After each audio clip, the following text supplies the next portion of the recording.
Ok, hermanos, vamos a irnos ubicando en nuestro asiento para dar comienzo a la clase de hoy. Dime, mamá.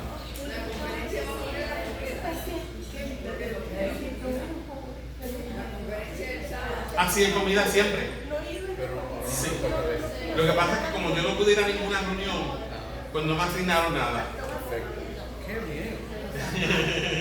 Lo que significa que ustedes se salvaron de cocinar. Pero la conferencia va a estar exclusiva a haber comida. Pues ellos siempre hacen una celebración hispana el sábado. Como pasó en verano, lo mismo, hicieron su conferencia y la conferencia. Siempre. Lo que pasó fue, y como no he podido por mi trabajo estar en ninguna reunión de los pastores, pues me han eximido de las comidas y las cosas. O sea que eso en parte les ha convenido.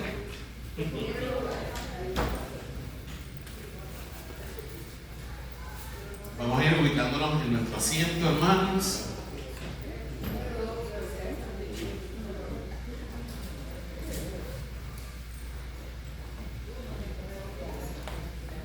Gloria a Dios. Vamos hoy a darle continuidad a la lección.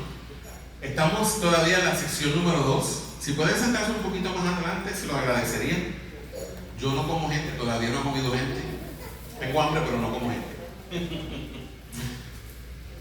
¿Me tienen miedo al pastor? Llevo casi 2 años con ustedes y me tienen miedo todavía.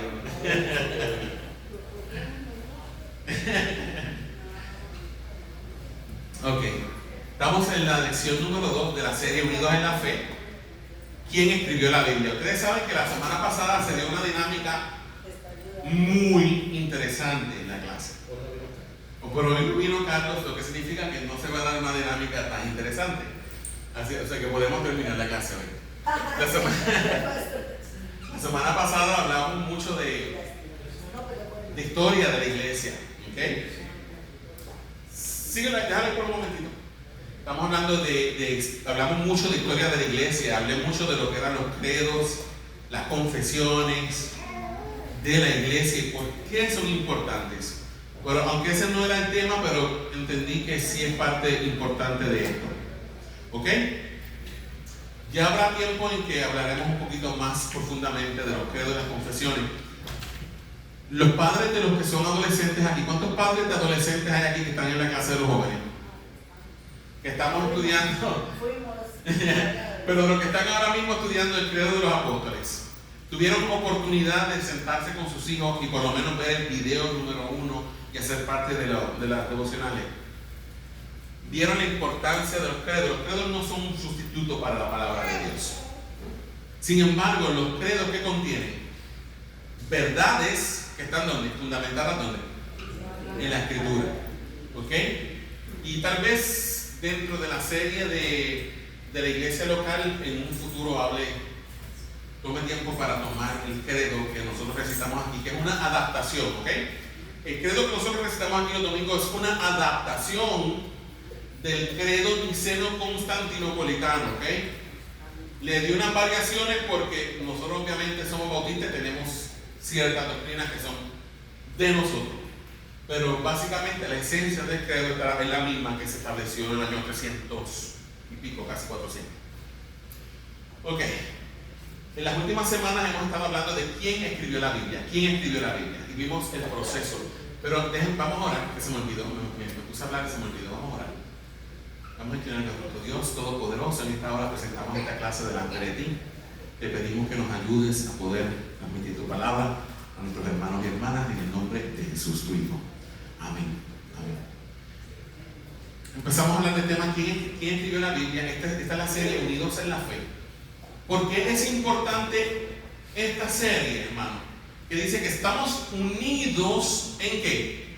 En la fe. Y cuando hablamos de fe, en este contexto no estamos hablando de la fe para milagros, ni de la fe para el diario vivir. Estamos hablando en el contexto de fe como nuestro sistema de creencias. ¿Ok? Y una cosa importante es que la iglesia local debe tener unidad en lo que cree. ¿Me entiende? Usted decidió unirse a esta congregación o usted decidió unirse a la iglesia bautista porque usted está de acuerdo con ¿qué? Con la doctrina que los bautistas enseñan. ¿Me está entendiendo? Así que es importante que haya unidad en lo que creemos. ¿Ok? Y es importante que todos hablemos básicamente el mismo idioma en ese sentido. ¿Me está entendiendo? Y eso es lo que hacen los credos y las confesiones. Los credos, cuando nos paramos aquí el domingo y recitamos ese credo, ¿qué estamos haciendo? Estamos declarándole a la comunidad de fe, que es esta que está aquí, nuestro cuerpo general ¿de qué? De creencias. Muy bien. Cuando viene alguien de afuera y nos oye recitando el credo, ¿qué va a decir? Puede que alguien diga eso, ¿verdad? Que santos son católicos ahora, se hicieron católicos, dicen otros. Pero no, lo que estamos diciéndole a la comunidad que llega, no. Esto es lo que nosotros creemos. Nosotros creemos en un solo Dios, que es Padre Todopoderoso, que es Creador del cielo y de la tierra. Hasta ahora, ¿he dicho algo fuera de la Biblia? Que es Creador del cielo y de la tierra. ¿Que es Creador de qué? De todo lo visible y lo invisible. Le estamos diciendo al mundo que creemos en quién, en un solo Señor. Y que ese Señor, ¿cómo se llama? Jesucristo, Hijo unigénito de Dios, y que fue engendrado del Padre desde antes de todos los siglos. ¿Qué significa que fue engendrado? Que no fue creado, sino que Él ya existía con el Padre ¿desde cuándo? Desde el principio, desde la eternidad. O sea, estamos afirmando la eternidad de Cristo como persona. Engendrado del Padre antes de todos los siglos. Después decimos de la misma naturaleza del Padre. Y decimos que ese Jesucristo es que es Dios de Dios. Pero vengan acá, ¿qué significa? Eso como que no tiene sentido, que Él es Dios de Dios. Lo que significa es que Cristo, como procedente de Cristo, es Dios, ¿verdad?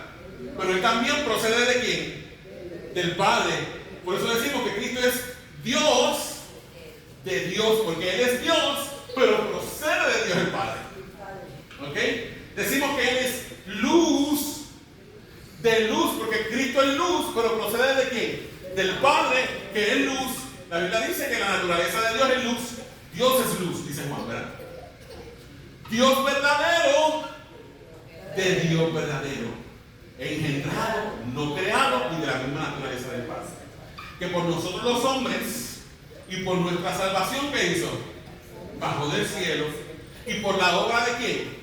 Del Espíritu Santo, se hizo carne. ¿En dónde? En el vientre ¿de quién?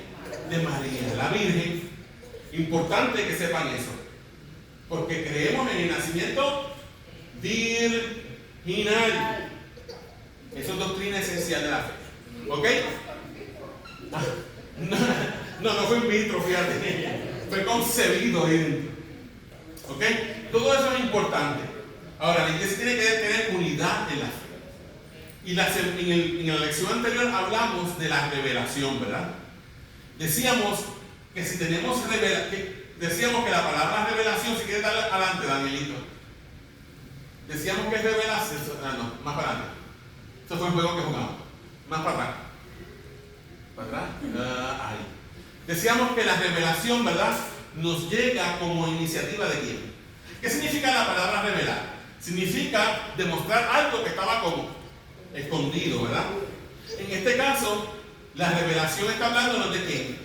De Dios. Ahora, la revelación de Dios nos llega a nosotros por iniciativa de quién. ¿Quién tomó la iniciativa de darse a conocer a Jorge? Dios.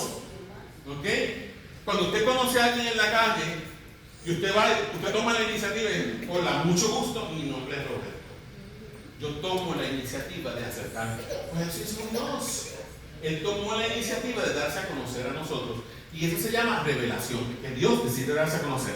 Hay dos fuentes de revelación, dijimos. Está la revelación general, que es aquella que podemos ver a través de la creación, que es donde Dios dejó su firma. Por eso nadie tiene excusa de decir no hay un Dios, porque cada vez que usted sale de noche y ve las estrellas en el cielo, dice, eso no está ahí por casualidad.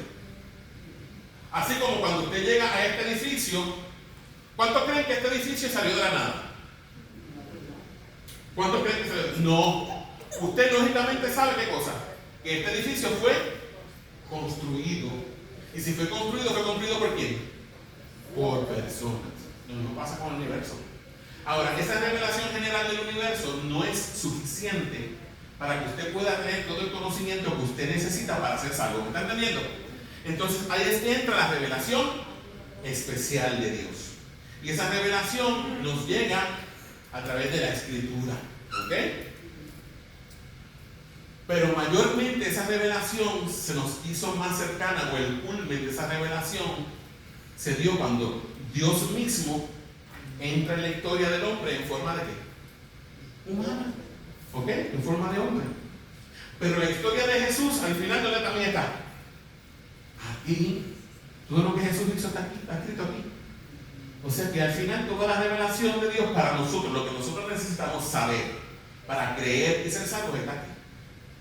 ¿Ok? Y empezamos a estudiar el tema de la inspiración. Hablamos de revelación y ahora vamos a hablar de inspiración. Ese es el proceso como Dios fue dando la Biblia. ¿Ok? En la próxima diapositiva, Daniel. Danielito, cosito. Hijo, ¿te dormiste? ¿No pasa? Está buscando, lo que pasa es que se frizó o algo. Ok, para adelante. No, para adelante. Para adelante. La inspiración de la Biblia. Adelante, programa. Dime, papi. ¿Puede leer la palabra acción de versículos De Hechos 9:16 y Romanos 9:16. primero Romanos 9, 16. 14, 15 y 16. Romanos 9, 14, 15 y 16. Y entonces Hechos 9, 16. Y Hechos 9, 16. Ok, el hermano quiere que compartamos esto un momentito. Ok, Romanos 9, 14, 15 y 16 dice: ¿qué pues diremos? ¿Que hay injusticia en Dios? En ninguna manera. Pues a Moisés dice: tendré misericordia del que yo tenga misericordia y me compadeceré del que yo me compadezca. Así que no depende del que quiere ni del que corre, sino de Dios que tiene misericordia. ¿Ok? El hermano quiere compartir eso, fue que él me lo mencionó. Ahí de qué está hablando, de la soberanía de Dios, ¿verdad? De la soberanía de Dios en cuanto a tener misericordia. Dios tiene misericordia del que quiere tener misericordia. Se compadece del que quiere compadecerse. No depende de lo que nosotros hagamos, ni de lo que nosotros queramos, sino que eso depende de qué, totalmente y enteramente de qué, de la soberanía de Dios como Padre. Y el otro que me dijo fue Hechos, ¿verdad, papá? 9:16. Hechos 9:16. Si lo voy a leer rapidito. 9:16 dice la palabra del Señor: porque yo le mostraré cuánto le es necesario padecer por mi nombre. Está hablando de Pablo, ¿verdad? Y está hablando específicamente de cuando Pablo tiene su conversión, ¿verdad? Porque el Señor se le aparece en el camino de Damasco y el Señor le habla a Ananías y le dice: mira, vete a Damasco, a tal calle, allí te vas a encontrar a este hombre y lo vas a bautizar, vas a orar por él y va a recobrar la vista. Y yo le voy a mostrar a él cuánto ese hombre va a padecer por causa de mí. Está hablando de Pablo, ¿ok? De que está hablando eso también de la soberanía de Dios al salvar. Amén. Pero vamos a continuar con la clase, papá. ¿Ok? Vamos a continuar con la clase. ¿En qué nos quedamos? En la inspiración de la Biblia. La inspiración. Decíamos, la próxima diapositiva, Dani, que la inspiración es el proceso mediante el cual Dios guió a los autores de la Biblia. Eso está en la introducción de su lección en la lección 2. Es importante algo ahí, hermano. No pueden seguir el libro, pero mejor prefiero que me sigan a mí. El libro lo pueden seguir en su casa, ¿ok? Prefiero que me sigan aquí, pero el libro para que lo estudien en la casa. ¿Ok? Decíamos que la inspiración es el proceso mediante el cual Dios guió ¿a quién? A los autores de la Biblia para componer y registrar su mensaje para la humanidad. Y que esa inspiración fue donde mayormente los escritos originales, ¿ok? En esas cartas originales ahí fue la inspiración. Se dio de forma directa en algunas ocasiones, aunque no siempre fue la forma, la norma. ¿Qué quiere decir que se dio de forma directa? Que muchas veces Dios mismo se le apareció a la persona y le dijo: escribe esto que te voy a decir. Pero esa no siempre fue la norma.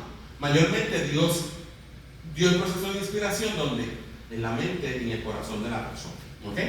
Sin alterar sus funciones ni su personalidad, nada de eso. Próxima diapositiva, Dani. Ok.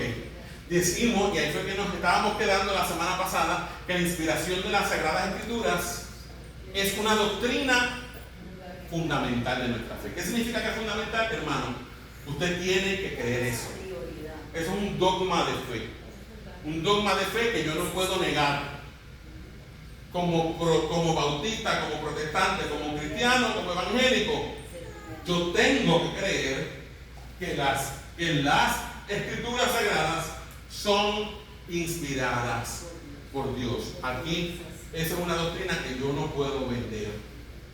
Hay doctrinas que nosotros podemos negociar porque son secundarias. ¿Ok? Que si, ¿cómo me pongo el pelo? Que si me lo dejo largo, que si me lo dejo corto, que si debo usar prenda o no debo usar prenda. Ya son doctrinas secundarias, pero hay doctrinas que son esenciales. Esas yo no las puedo cambiar. Y esa es una de ellas, que la inspiración de las Escrituras es una doctrina fundamental de nuestra fe. Próxima diapositiva. La semana pasada hablamos de las teologías ortodoxa y neortodoxa. Nosotros como iglesia local nos aferramos a cuál de las dos. A la ortodoxa. Y hoy lo recalqué en el mensaje. ¿Ok? Si usted tiene un punto de vista neortodoxo acerca de la Biblia, si usted cree que esto que está aquí no es palabra de Dios, pero que contiene la palabra de Dios, usted no puede ser miembro de esta iglesia. Punto. O sea, se acabó. ¿Por qué? Porque no está de acuerdo con la norma de fe. No puede ser miembro de la iglesia. Puede visitarnos las veces que usted quiera. Y si el Espíritu Santo lo convence de lo contrario, y usted decide hacerse miembro, amén, gloria a Dios, puede hacerse miembro.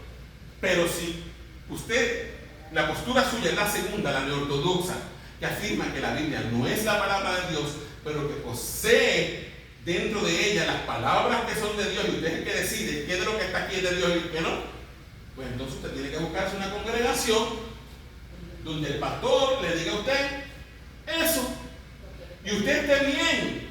¿Ve? Allí usted no va a tener a nadie que lo va a estar confrontando, ni le va a estar peleando, ni le va a estar diciendo nada. Usted va a estar cómodo, porque está de acuerdo a su doctrina. Ahora, que eso sea cierto, son otros 20 pesos.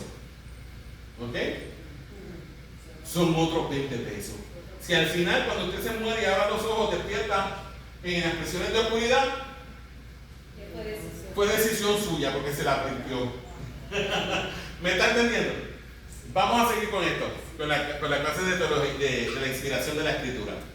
Vamos a entrar de lleno hoy en la página 22. ¿Qué dice la Biblia acerca de la inspiración? Próxima diapositiva, Daniel, yo creo que está allí. Ok. Dice aquí, 2 de Timoteo 3:16. ¿Qué dice 2 de Timoteo 3:16? Vamos a buscar nuestras Biblias. Y vamos a buscarlo todos juntos. Y vamos a leer ese versículo. 2 de Timoteo 3:16. Cuando lo tengan, me dicen amén para saber que están conmigo. Ya yo lo tengo, pero lo tengo escrito aquí. Yo hice el trabajo de pasarlo aquí. 2 de Timoteo 3:16. Sí. ¿Lo tenemos todo? Deja que la hermana Ruti lo consiga, que la veo que está allá en la esquinita buscando. 2 de Timoteo 3:16. Timoteo se esconde porque esta es la carta chiquita, pero está ahí.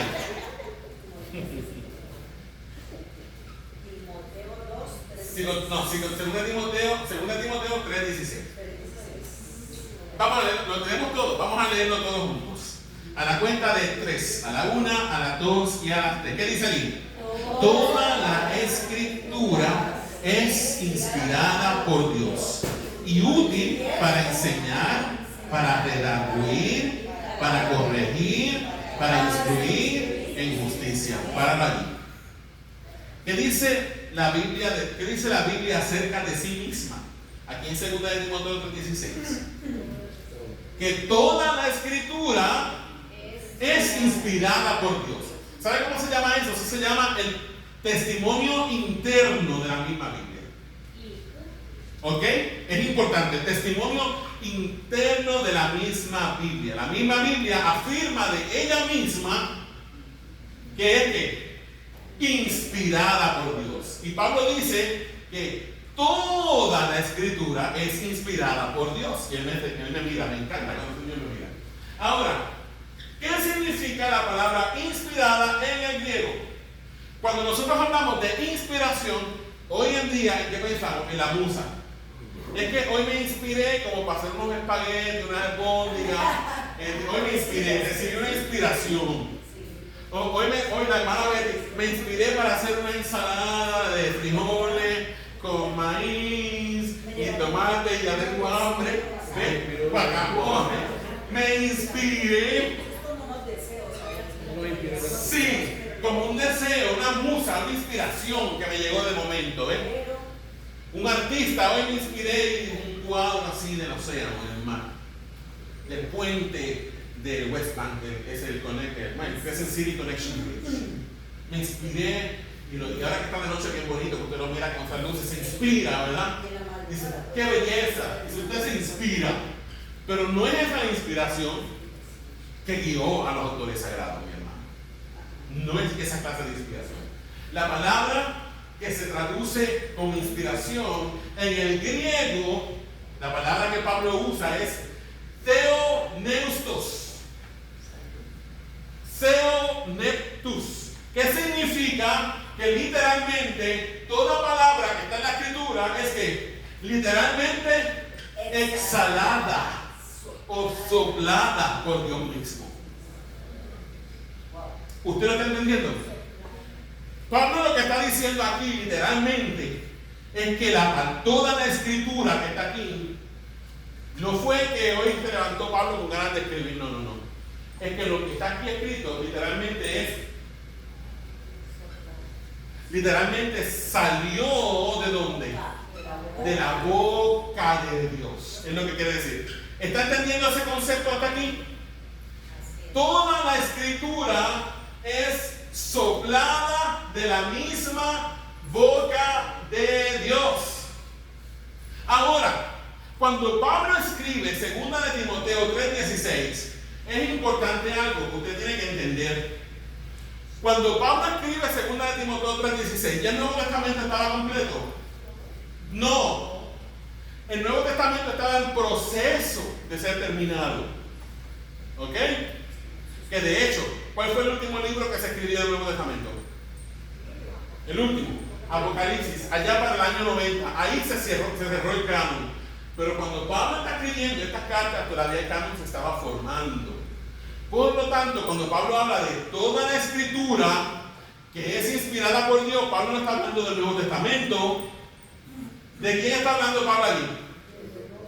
Del Antiguo Testamento. Porque ¿qué Biblia usaban los primeros cristianos? El Antiguo Testamento.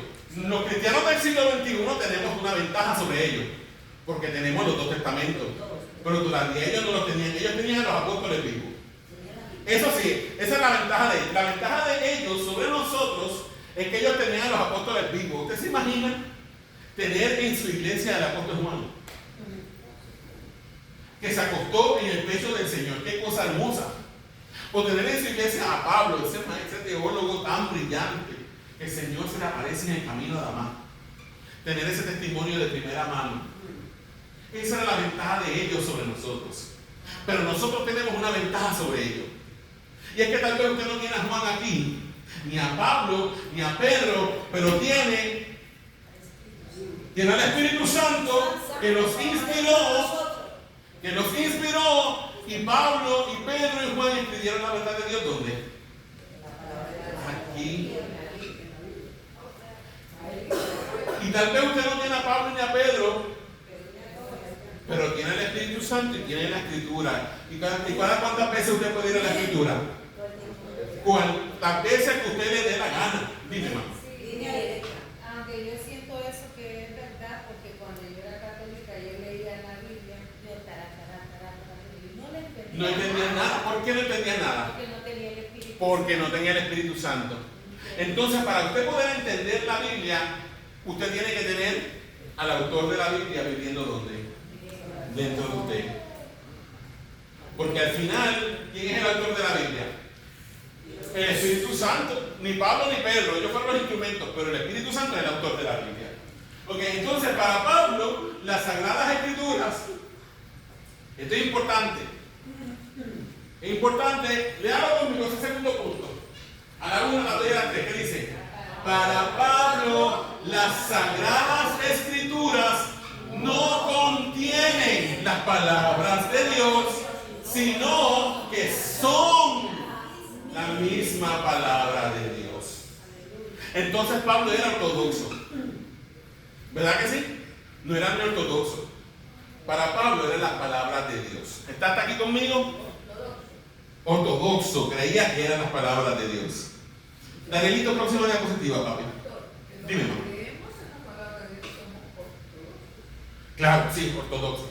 Y la palabra ortodoxo significa que tenemos la creencia correcta. ¿Me está entendiendo, verdad?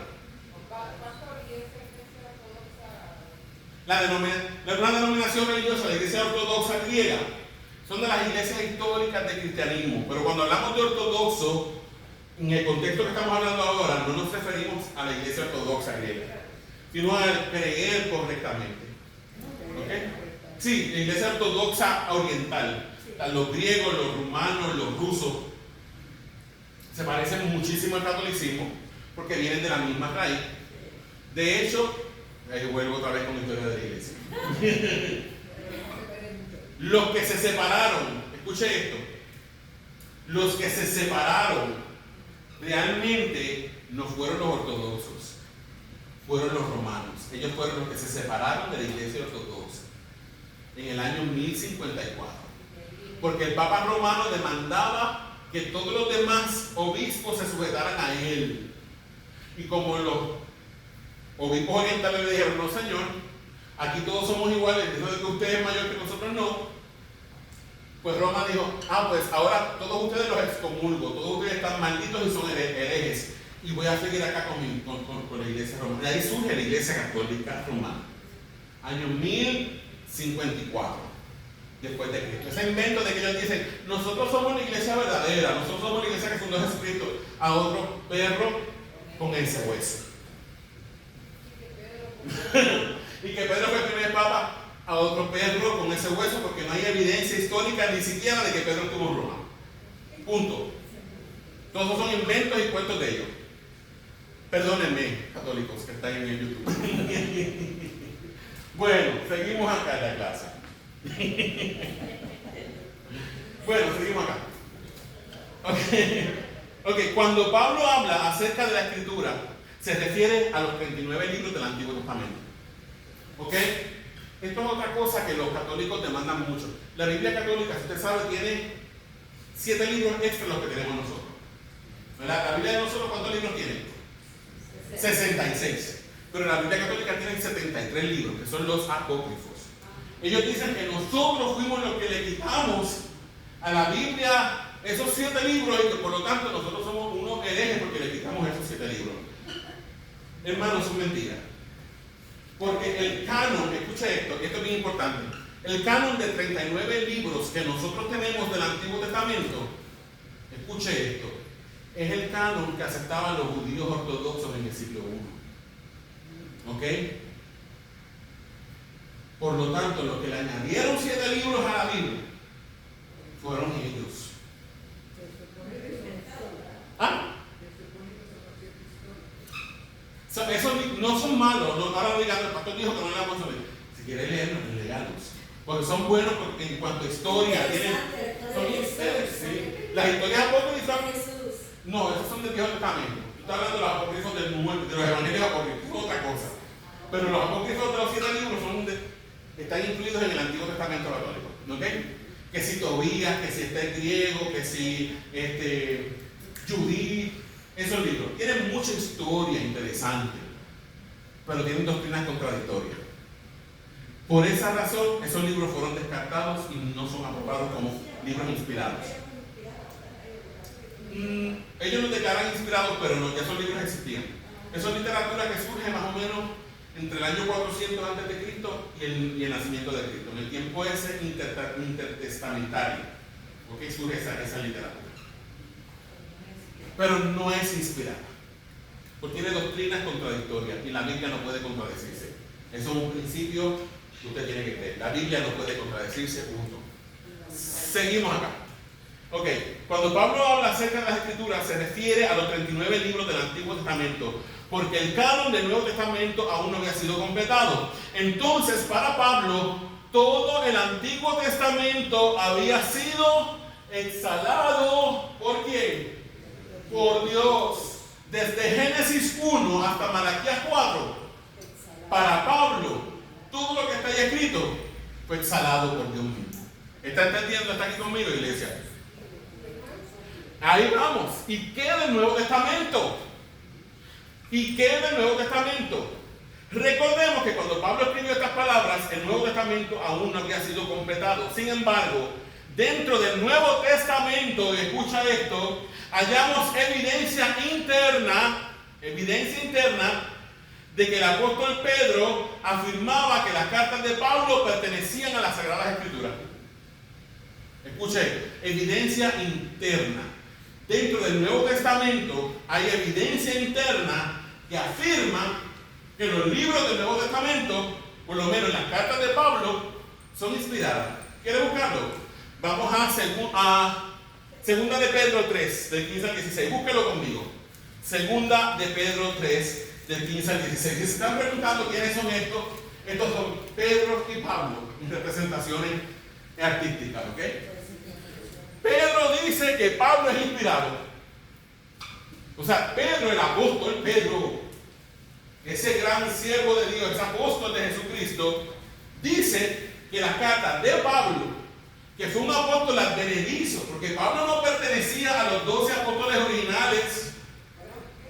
Pablo era perseguidor de la iglesia.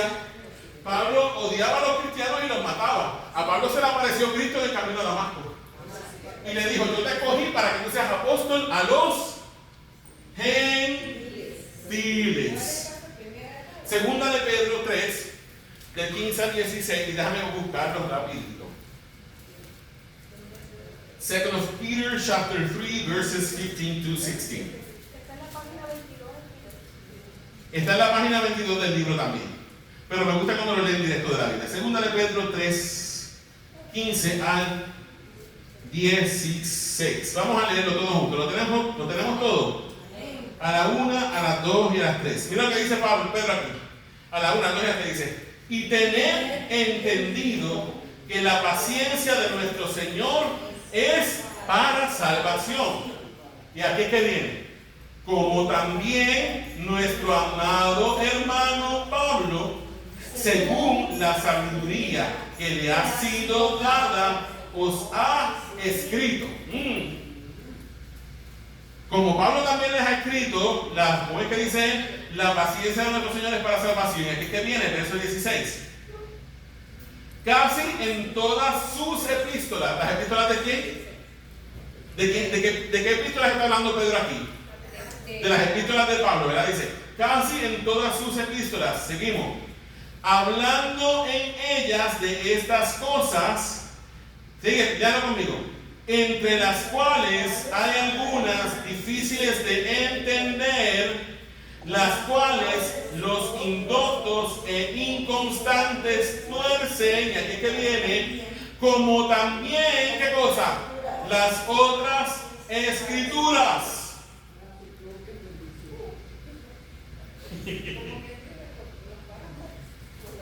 César. Entonces, Pedro eleva las cartas de Pablo al nivel de las otras escrituras. ¿Y cuáles son las otras escrituras? ¿Cuáles son las otras escrituras? Las del Antiguo Testamento. las 39 del Antiguo Testamento. Entonces Pedro reconoce que las cartas que Pablo escribió no eran cuentos de camino. Para Pedro eran tan escritura como los 39 libros del Antiguo Testamento, tan autoritativas como los 39 libros del Nuevo Testamento. ¿Están hasta aquí conmigo? ¿Lo vamos captando y entendiendo? ¿Tú tienes el libro, hermano? ¿Lo tienes? Ok, muy bien. Seguimos acá. Los autores del Nuevo, escucha esto por favor. Los autores del Nuevo Testamento estaban conscientes de que no estaban redactando meras cartas o libros. Eso está en su libro. Los autores del Nuevo Testamento estaban conscientes de que no estaban redactando meras cartas o libros. Ellos sabían que por medio del Espíritu Santo estaban siendo guiados a toda la verdad, como dice Juan 16:13. ¿Qué dice Juan 16:13? Vamos a buscarlo. Jesús hablando del Espíritu Santo. Está en la página 23 abajo. Juan 16:13. ¿Qué dice? Todos juntos. Juan 16:13. Evangelio según San Juan, capítulo 16, versículo 13. ¿Lo tenemos? Y en la página 23 abajo también está. No, ¿es Juan o San Juan, pastor? Juan, San Juan es lo mismo. Yo pensé que era Juan y Juan. Cayó Juan y un San Juan, no son el mismo. Juan 16:13. ¿Lo tenemos todo? Vamos a la 1, a las 2 y a las 3 que dice: pero cuando venga el Espíritu de verdad, Él os guiará a toda la verdad, porque no hablará por su propia cuenta, sino que hablará todo lo que oyere y os hará saber las cosas que habrán de venir. Entonces, los apóstoles escribieron lo que el Espíritu Santo les recordaba. ¿Se acuerdan que Jesús antes de irse le dijo a los discípulos que el Espíritu Santo les recordaría todas las cosas que Él les había hablado? ¿Se acuerdan de eso? ¿Dónde dejaron los apóstoles todo escrito? Aquí. Hermanos, la Iglesia Católica, y volvemos a mencionarla, pero es importante mencionar esto. Ellos dicen que ellos tienen 3 fuentes de autoridad. Que la tradición, que fue algo que le dejaron los apóstoles a sus sucesores hasta el día de hoy, hasta Francisco, y el magisterio, que es el cuerpo docente de cardenales y obispos, que son los que interpretan la Biblia. ¿Ok? Les pregunto yo, ellos siempre hablan de tener una tradición oral que fue traspasada de obispo a obispo hasta Francisco. Pero cuando usted le pregunta la tradición oral, ni ellos mismos saben qué tradición tienen. Porque es tan oral, y es tan oral que ya nadie se acuerda de cuál es. Y por eso se inventaron doctrinas como que si María subió asunta al cielo, cuando se murió, que no se murió, que se fue un cuerpo y alma al cielo. Y ellos dicen que eso es tradición apostólica que ellos heredaron de los apóstoles. Pero cuando usted lee los escritos de los padres de la iglesia, siglo I, siglo II, siglo III, siglo IV, siglo V, siglo VI, no hay absolutamente nada de eso. Eso se empieza a hablar ya en el siglo VI. Entonces, ¿qué tradición apostólica es esa? Ninguna. ¿Usted sabe dónde está la verdadera tradición apostólica? Lo que los apóstoles realmente transmitieron a la iglesia. Aquí. ¿Me está entendiendo? Que está aquí. Aquí está la tradición de los apóstoles. Aquí está. Todo lo que Dios quiso que los apóstoles nos transmitieran, lo dejaron escrito aquí. Lo demás no. Ahora mismo que estamos hablando de 1 Corintios en la iglesia, en el sermón. Si usted lee 1 Corintios, usted se va a dar cuenta de que Pablo en ese mismo capítulo 5 le dice a los corintios que ya él les había mandado una carta anterior a 1 Corintios explicándoles todas las cosas que están en 1 Corintios. Entonces, 1 Corintios realmente sería, ¿qué cosa? 2 Corintios en vez de 1. Pero ¿qué pasa? ¿Tenemos esa carta perdida? ¿La tenemos? ¿O no la tenemos? ¿La tenemos o no la tenemos? Está perdida. Esa carta de la que Pablo habla en 1 Corintios está perdida. Nadie la tiene. Y se perdió la dirección, dice Antonita. Pero les pregunto, ¿ustedes creen carta hubiera sido importante para nosotros, ¿el Espíritu Santo hubiera permitido que se perdiera? No. Porque el Espíritu Santo ha preservado la Biblia durante estos 3000 años.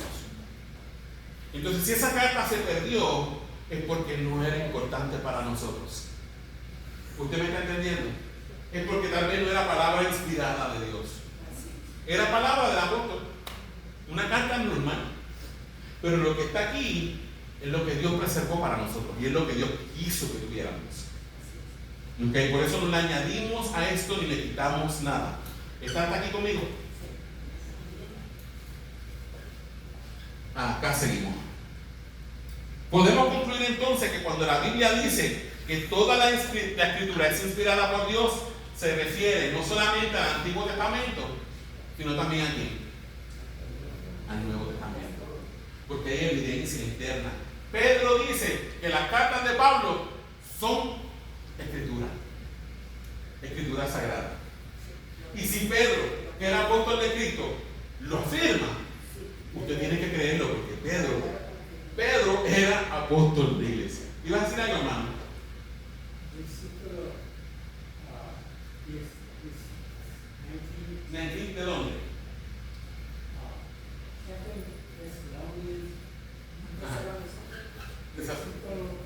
Capítulo 7, 5.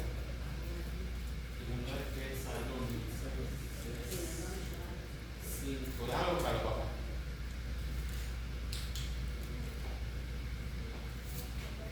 Tesalonicenses 5:19. Segundo de Tesalonicenses 5:19. Vamos a ver qué dice, papá. No, primero. Primera de Tesalonicenses. Capítulo 6. Capítulo 5, versículo 19. De primera de Tesalonicenses 5:19. ¿Qué ha dicho de Pablo? Ajá. De muere. Ajá. Bueno, enseñanza que tú Ajá. ¿Saben qué? Él está diciendo algo. Hay una evidencia interna también dentro de nosotros cuando leemos la Biblia, que nos hace saber que esa palabra es inspirada. ¿Y sabes cuál es esa evidencia interna? La evidencia externa es todo lo que hemos visto de ella, pero hay una evidencia interna. Cuando usted tiene el Espíritu de Dios viviendo en usted y usted lee la Biblia, esa palabra toma vida. No es letra muerta. ¿Me está entendiendo? No es letra muerta, es vida. Él dice, esa palabra me mueve, porque es que es vida. Un muerto espiritual que no tiene el Espíritu Santo, cuando lee eso, no le hace ni fu ni fa, porque está muerto. 19. No apaguéis el Espíritu. No apaguéis el Espíritu. Porque esa palabra fue inspirada por quién? Por el Espíritu. Y ese libro transforma, redarguye. ¿Qué dice Pablo? Toda la escritura es inspirada por Dios y útil para enseñar, para instruir, para corregir en justicia, a fin de que el hombre de Dios sea ¿qué? Perfecto, enteramente perfeccionado para toda buena obra. Entonces, no solamente hay evidencia externa que dice que esta palabra es inspirada por Dios, sino que hay una evidencia interna dentro de usted, y esa evidencia interna dentro de usted nadie se la puede quitar, porque está ahí marcada. Eso es como un carimbo. En los tiempos de los españoles, cuando compraban esclavos, los marcaban con un carimbo de hierro caliente, ¿verdad? Y le estampaban el sello de su dueño. Eso hace el Espíritu Santo con la palabra de Dios en nosotros, como un carimbo que nos lo pega al corazón y nos marca con ella. Dime, hermano. Lo voy a dar como testimonio, el pastor sabe lo que le estoy hablando. María ha tenido esta semana ataques de pánico. Y yo sé que María ha pasado cosas tremendas y yo sé que por ahí viene.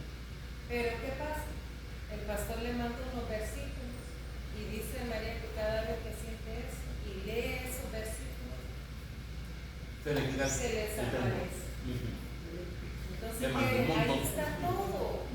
Esa palabra, Esto la tiene vida. confronta, la redarguye, la Es medicina. medicina.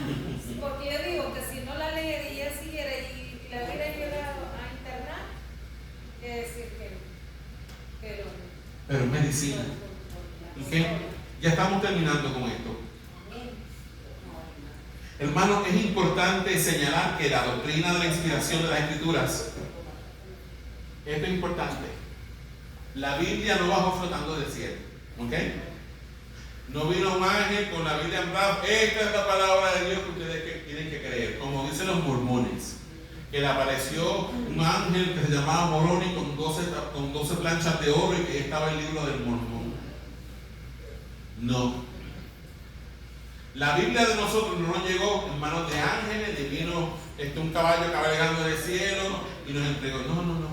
Ni bajó flotando del cielo.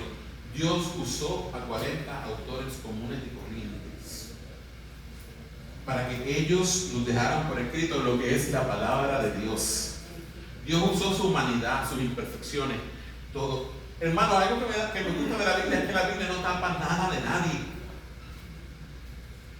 David adulteró y mató a un hombre y te lo pone allí.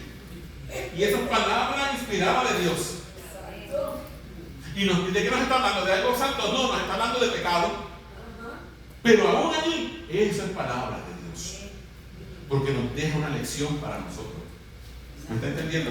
Entonces la Biblia no nos bajó del cielo, sino que la Biblia fue escrita por 40 autores de diferentes trasfondos que compilaron el sagrado volumen en un espacio de 1600 años. Y sin embargo, la Biblia tiene un hilo histórico continuo. ¿Cómo es posible que 40 autores diferentes, que si pastores, que si maestros, que si escribas, que si albañiles, que si trabajadores del campo, gente sin letra, escribieron ese libro? La Biblia puede mantener un mismo hilo, desde Génesis hasta Apocalipsis. La historia es una sola. La Biblia es la historia del hombre en completa ruina por causa del pecado y el remedio perfecto de Dios en Cristo Jesús. En eso se resumen los 66 libros de la Biblia. La historia del hombre en completa ruina por causa del pecado y el remedio perfecto de Dios en Cristo Jesús. Entonces, más que simples autores humanos, el autor de la Biblia es uno solo, se llama Espíritu Santo. Y él usó esos vasos. ¿No es algo más?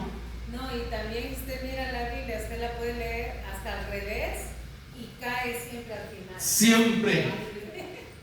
Daniel, hay en el YouTube de nosotros te puso un playlist que dice Mejor y Verdadero. Con esto quiero cerrar la clase hoy. Está en YouTube. Mejor y Verdadero. Yo quiero que usted se quite de la mente la idea de que la Biblia son historias desconectadas. No. Todas las historias de la Biblia están interconectadas unas con otras. Desde Génesis 1 hasta Apocalipsis 22-21. La Biblia es un solo libro. Súbele el volumen.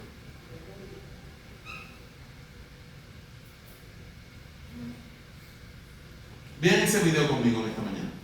Digo, ya tarde, son las 1:05 y con esto concluyo.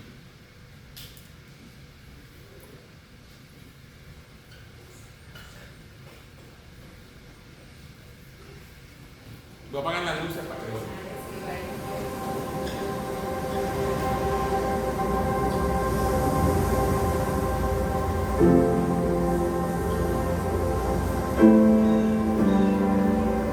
La Biblia no es una serie de historias desconectadas. Es un solo narrativo en que cada historia y cada personaje señala a una persona que es más grande. La historia de Adán y Eva no se trata solo del primer hombre y la primera mujer. Hay un mejor y verdadero Adán que pasó la prueba en el huerto y cuya obediencia se nos confiere.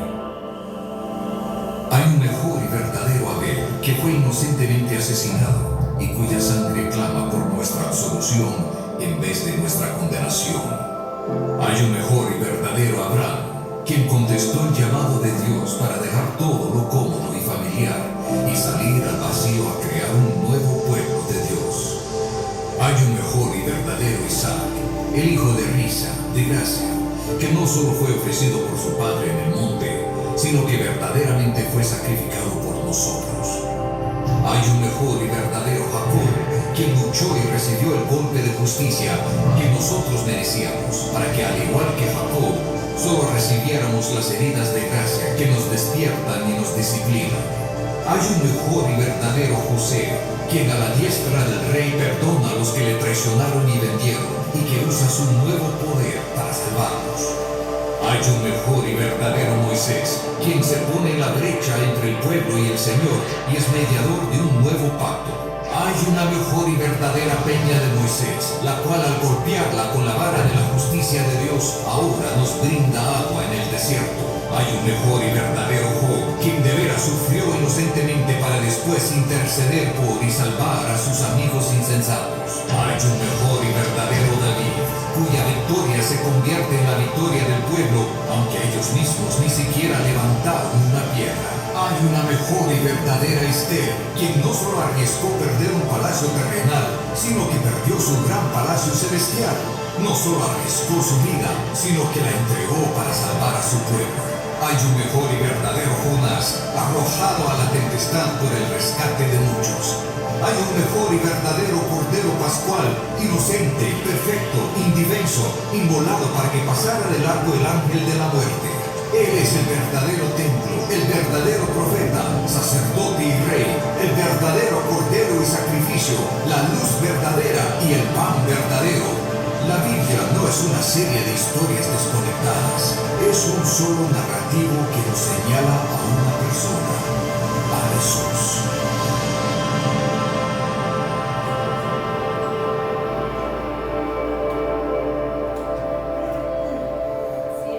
Y ese es el centro de la Biblia. Jesús. Amén. Jesús es el centro. Vamos a orar. Pero antes de orar, mañana tenemos a las 6:30 clase de inglés. Se me había olvidado. 6:30, 6:30. Tuve que cambiarlo porque los estudiantes me pidieron que la moviera una hora y la maestra estuvo de acuerdo. Mañana, 6:30 de la tarde. Van a ser las clases de inglés. Este viernes y sábado es el congreso. Tengo la lista ahí de los hermanos que me han pagado. Hasta ahora ha pagado solamente Dayana. Cuando se pueden al final del servicio me entregan el dinero, lo tachamos de la lista para entregarlo. Pueden pasarlo por ser, sí. para ti, ¿no? Sí, me lo pasan a mí, entonces ya me lo pueden mandar a hacer, ¿ok? Entonces ya un cheque y se lo entrego a Fabio en la noche. Vamos a orar. Hermano, ¿quieres orar, cosa? Te pido una oración. Viernes y sábado. Viernes desde las 6:30 de la tarde y sábado desde las 8 de la mañana. Oh, ok, sábado sí a la 8. Desde las 8 a las 12. A las 12 a las 1. Ok.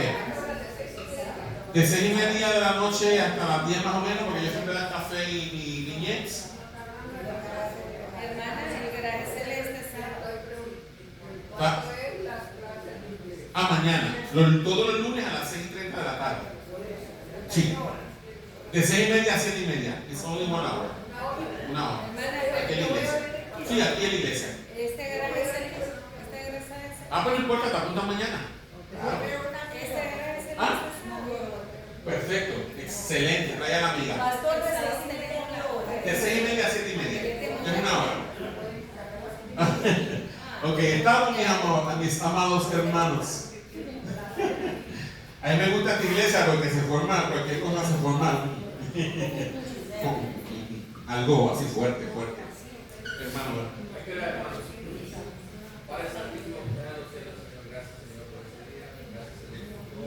amén.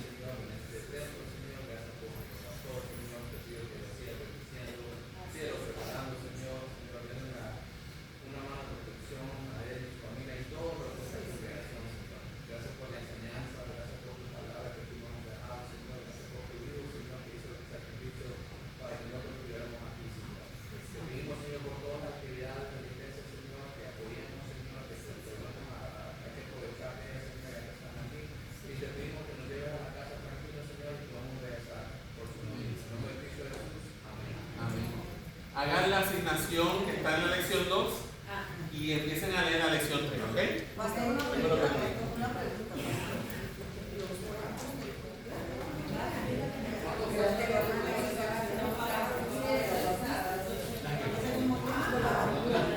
No son independientes, cada independiente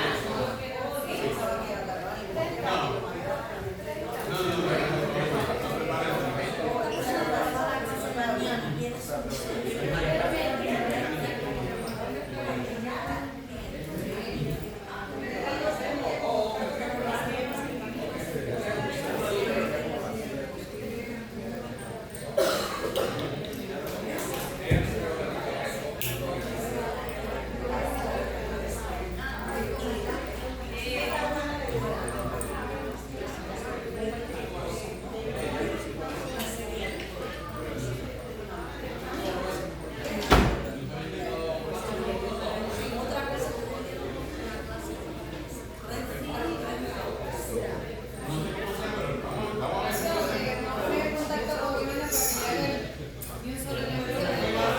sí, porque los niños no están.